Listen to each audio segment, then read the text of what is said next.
Subscribe करें और देखें एक दिल दहला देने वाली हॉरर स्टोरी। बिना घबराए बेल आइकॉन प्रेस करना ना भूलें।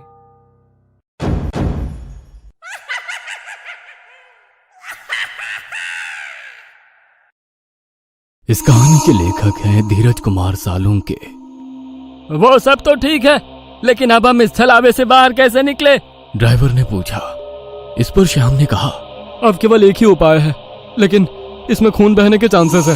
हाँ, क्या है वो उपाय? छलावा अभी भी हमारे बीच किसी मृत शरीर पर कब्जा करके बैठा है।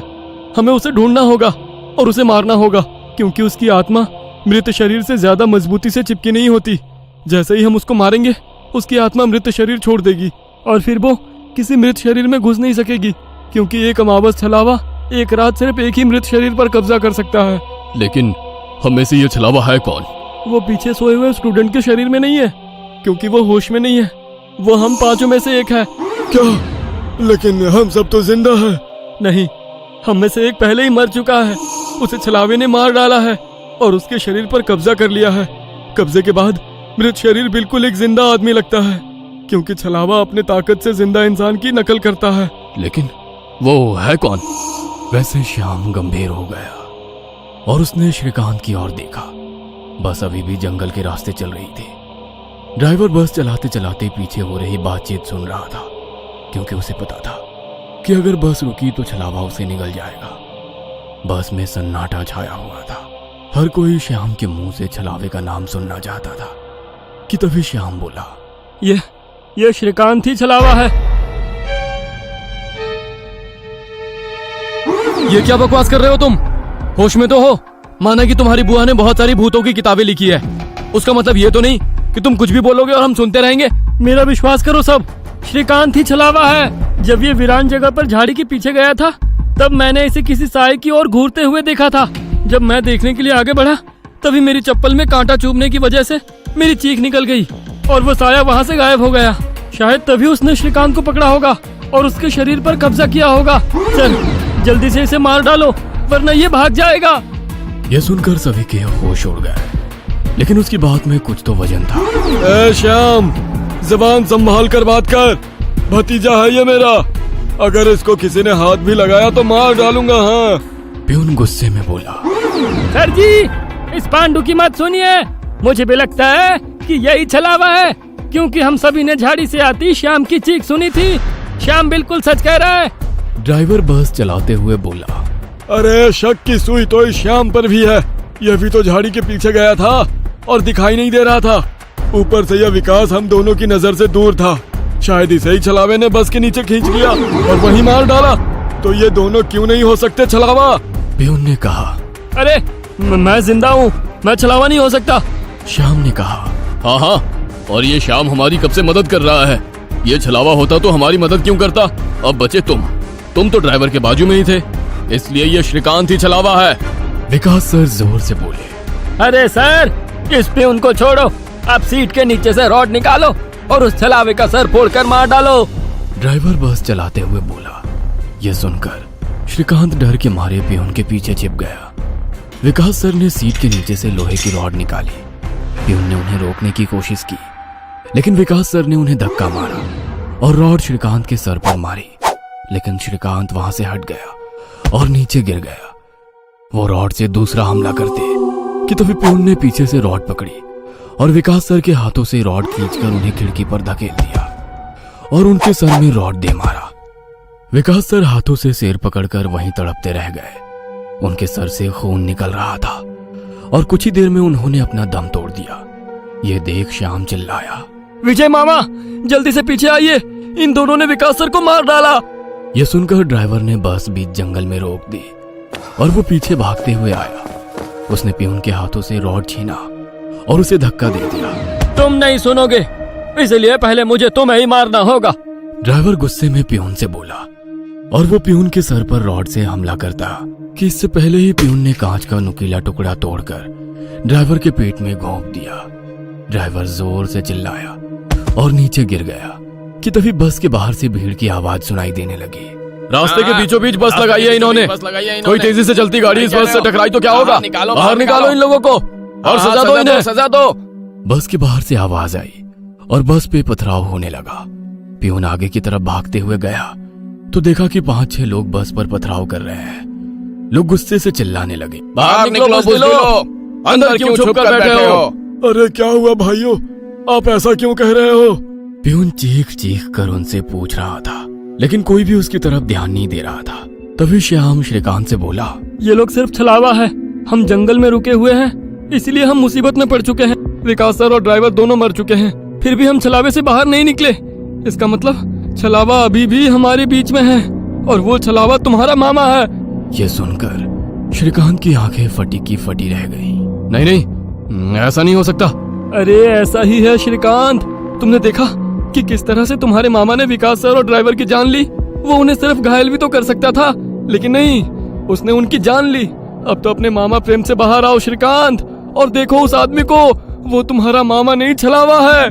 यह सुनकर श्रीकांत सोच में पड़ गया। श्रीकांत, लोग अभी बस के कांच तोड़कर अंदर आ जाएंगे और हमारी जान ले लेंगे। इससे पहले हमें यहाँ से निकलना होगा। मैं बस को यहाँ से निकालता हूँ और तुम इस छलावे को पीछे बुलाकर इस कांच के टुकड़े से घोंप दो। छलावा मर जाएगा और हमारी जान बच जाएगी। श्याम बोला और ड्राइविंग सीट की तरफ निकल पड़ा। लेकिन तुम्हें ड्राइविंग आती है क्या? अरे मेरे मामा की ट्रैवल एजेंसी है, इसलिए मैं बस पहले ही चलाना जानता हूँ, उसने कहा और ड्राइविंग सीट पर जा बैठा। उसने बस चालू की और बस चलाने लगा। पियून पीछे श्रीकांत के पास जा पहुंचा। श्याम बहुत ही मन लगाकर बस को भगा रहा था कि तभी उसे पियून की चीख सुनाई दी। उसने मिरर में देखा तो पियून गले में हाथ लगा के नीचे गिर गया। श्रीकांत के हाथ में खून से सना कांच का टुकड़ा था। उसने अपने ही मामा को गला काट कर मार डाला था। श्रीकांत श्याम के पास आया। श्याम ने बस रोक दी। मैंने छलावे को मार डाला। यह सुनकर श्याम जोर जोर से हंसने लगा और उसकी आंखें लाल हो गई और वो डरावनी आवाज में बोला, लेकिन छलावा तो मैं हूँ। यह सुनकर श्रीकांत के तो होश उड़ गए। अरे चौंक क्यों रहे हो? मैं ही छलावा हूँ। जंगल में जब बस के आगे सुअरों का झुंड आया था, तभी मैं बस में घुस गया था। मैंने बस में सबसे कमजोर और थका हुआ यात्री चुना। ये श्याम थकान के कारण गहरी नींद में सो गया था। मैंने इसे जगाया और मेरा असली रूप दिखाया। मेरा डरावना रूप देखकर ये उसी वक्त सीने पर हाथ लगाते हुए मर गया। मैंने तुरंत इसके शरीर पर कब्जा कर लिया। तभी मैंने जाना कि पिछली सीट पर बैठा एक लड़का, मतलब कि तू, आधी नींद में था और टॉयलेट जाने के विचार में था, और मैंने अपना खेल शुरू कर दिया। मैंने बस में बैठे सभी को छलावे की कहानी सुनाकर डरा दिया, क्योंकि डर ही मेरा सबसे बड़ा हथियार है। मैंने जानबूझकर तुम सबको गुमराह किया और सुशील सर के गांव ले गया और तुम्हें छलावे में रुकने के लिए मजबूर किया और सुशील सर की जान ली। मैंने ही विकास सर, तेरा मामा और ड्राइवर को एक दूसरे से लड़ाया ताकि वो आपस में लड़ लड़ कर मर सके, और आखिर में मैंने तुम्हारे हाथों से ही तुम्हारे मामा का खून करवाया। ऐसा कहकर वो हंसने लगा। यही मेरा खेल, यानी कि शिकार थी। तूने अपने ही मामा की जान ली, उस मामा की जिसने तुम्हें बचाने के लिए अपने जान पर खेलकर 2 आदमियों की जान ली। अब तुम्हारा जी कर क्या फायदा? यह सुनकर श्रीकांत की आंखों में आंसू आ गए। उसे अपनी गलती का एहसास हो गया। श्रीकांत, आओ बैठ जाओ इस ड्राइविंग सीट पे और ठोक दो इसे किसी पेड़ पे। ले लो खुद की और इन सभी यात्रियों की जान। छलावा श्रीकांत की आंखों में देखकर बोला। शायद उन लाल आंखों का जादू श्रीकांत पे हो रहा था। वो छलावे की बातों में आ गया था, जैसे सुशील सर आ गए थे और खुद की जान लेने के लिए तैयार हो गए थे। शायद श्रीकांत को अपने किए का पछतावा हो रहा था और वो छलावे की बात मानने वाला था कि तभी श्रीकांत ने अपने आंसू पूछे और वो जोर से चिल्लाया, मामा! छलावे को पीछे पैरों की आहट सुनाई दी और उसने मुड़कर देखा कि तभी पियून ने लोहे का रॉड छलावे के सर पे दे मारा और उसके सर पर 4-5 बार हमला कर उसका सर कुचल दिया। तुम्हें क्या लगा खेल केवल तुम ही खेल सकते हो? अरे मैंने तो तुम्हें तभी पकड़ लिया था जब तुम विकास सर और ड्राइवर की मौत देखकर मुस्कुरा रहे थे। तुम अपनी खुशी छुपा नहीं पाए। तब मेरे दिमाग में तुम्हारी बातें आई। जानबूझकर तुमने हमें गुमराह करके छलावे में रोका और तुम्हारी वजह से सुशील सर की जान गई।